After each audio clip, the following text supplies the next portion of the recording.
9210 గురుకులాల ఉద్యోగుల పోస్టులను బ్యాక్లాగ్ లేకుండా పూర్తి భర్తీ చేయాలని గురుకుల టీచర్లు డిమాండ్ చేశారు. హైదరాబాద్ ఇందిరా పార్క్ వద్ద గురుకుల టీచర్ల శాంతియుత ధర్నా చేపట్టారు. ఈ సందర్భంగా వారు మాట్లాడుతూ గత ప్రభుత్వాలు తమను మోసం చేశాయని ఆవేదన వ్యక్తం చేశారు. రేవంత్ రెడ్డి ప్రభుత్వంలో తమకు న్యాయం జరుగుతుందని ఆశాభావం వ్యక్తం చేశారు. గురుకుల నియామకాలలో పై స్థాయి నుంచి కిందకు రాకుండా మధ్యన నుండి భర్తీ చేయడంతో గందరగోళం నెలకొందన్నారు. ఒక వ్యక్తికి 4 ఉద్యోగాలలో ఉద్యోగం ఇచ్చినా ఒకటే ఉద్యోగం కేటాయించాలి. రాష్ట్ర ప్రభుత్వం తక్షణమే చర్యలు చేపట్టి గురుకులాల ఉద్యోగాలను నియమించాలని సీఎం రేవంత్ కు గురుకుల టీచర్లు విజ్ఞప్తి చేశారు.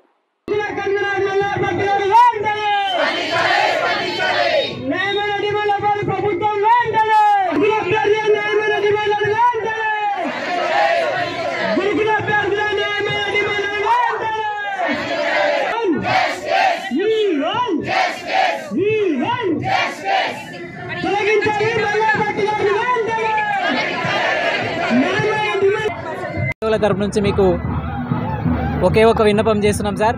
ఈరోజు గురుకుల అభ్యర్థులు రాష్ట్ర నలుమూలల నుంచి ఎంతమంది వచ్చారో మీరు చూడొచ్చు.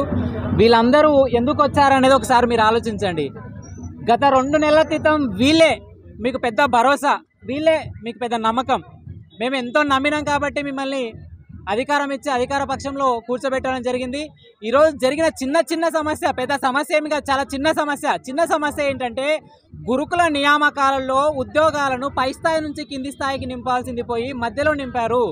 ఆ మధ్యలో నింపడం వల్ల ఏం జరిగింది అని అంటే ఒకే వ్యక్తికి 4 రకాలైనటువంటి జాబులు వచ్చి రావడం జరిగింది. ఈ 4 రకాలైనటువంటి జాబులలో ఒకే వ్యక్తి 4 జాబులు చేయలేడు, ఒకే జాబ్ చేస్తాడు. మిగిలిన 3 ఉద్యోగాలలో వేరే వ్యక్తులు రాకుండా అవి బ్యాక్లాగ్ పడే అవకాశం ఉంది. ఇది ప్రధాన సమస్య.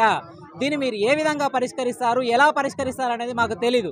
ఎందుకంటే ప్రభుత్వం మీది, అధికారులు మీ వారు, మేము మీ వాళ్ళమే, ఇదంతా ప్రజాప్రభుత్వం, మనమంతా ఒక కుటుంబం. కాబట్టి మీకు చెప్పేది, వినదించేది ఏంటంటే 9210 ఉద్యోగాలలో ఒకే ఒక్క పోస్టు కూడా బ్యాక్లాగ్ మీదకుండా పూర్తిగా భర్తీ చేయాలని మా ప్రధాన డిమాండు.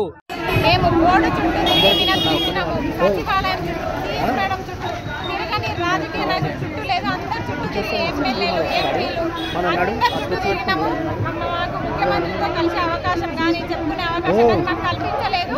ఇప్పటి వరకు మేము చేసే డిమాండ్ ఏంటంటే మాకు బ్యాక్లాగ్ ఉండకుండా 9200 పోస్టులు, ఒక్క పోస్టు కూడా బ్యాక్లాగ్ లేకుండా ఆర్డర్ నుంచి డిసెండింగ్ ఆర్డర్లో పై నుంచి కింది స్థాయి వరకు ఇలా చేయాలి. ఇదే మేము చేసిన ప్రధాన డిమాండ్.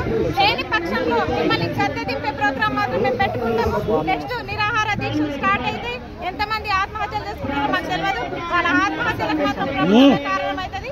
గుర్తుంచుకోండి, మేమేం చెప్పేది ఒక్కటి కూడా బ్యాక్లాగ్ ఉండొద్దు. 9200 పోస్టులు మొత్తం ఫిల్అప్ చేయాలి. మేము చేసే డిమాండ్ ఇదే. లేని పక్షంలో నిరాహార దీక్షలు మొదలైతాయి, మళ్ళీ మొదలైతుంది. గత ప్రభుత్వం చేసిన తప్పు ఈ ప్రభుత్వం చేయదని మేము భావిస్తున్నాము. మిమ్మల్ని వేడుకుంటున్నాము. లేని పక్షంలో మేము చేసేది మేము చేస్తాం.